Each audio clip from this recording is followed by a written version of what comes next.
jihad is mentioned in the Quran about 41 times. The words mercy, peace, and compassion are mentioned about 355 times. Yes, come in. Come on in, Riaz. Sit down, please. Contrary to popular belief in most Western cultures, Islam is a religion that preaches peace and tolerance. Yes, Patricia. If Islam truly is a religion that preaches peace, then how come the world's most troubled spots, the West Bank, Afghanistan, Pakistan, Iraq, they're all plagued with Islamic terrorism? Well, that depends on your definition of terrorism. Some might argue that the U.S. invasions of countries like Iraq and Afghanistan are also acts of terrorism. No, those were acts of war to get rid of despotic regimes. Or a means of getting at a country's oil. Conspiracy theories. Well, Yeah? yes, please. Go ahead, Riaz. Mr. Khan is right.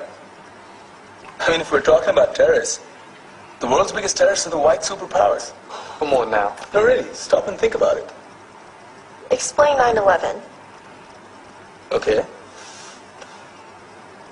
Do you know how many people died in the Twin Towers strike? Around 3,000. And do you have any idea how many people died in the bombing of Afghanistan? Take a wild guess. More than 15,000 people died. And that's just conservative figures. About 50,000 tons of explosives were dropped on innocent civilians. Men, women, children. Yeah, but that was because of the Taliban. Now that you brought it up, did you know that the Taliban was a creation of the CIA to fight the Russians? Whatever. They were still harboring terrorists. Yeah, right. Terrorists that were never found. Just like the weapons of mass destruction that were never found in Iraq. Do you want to get into the death toll in Iraq? 500,000 civilians and counting.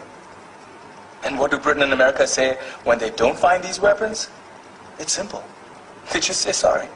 And still refuse to relinquish control of these countries. What are you trying to say? What I'm trying to say is that just because you're American, wear a fancy suit, and call yourself the president, doesn't make you any less of a terrorist.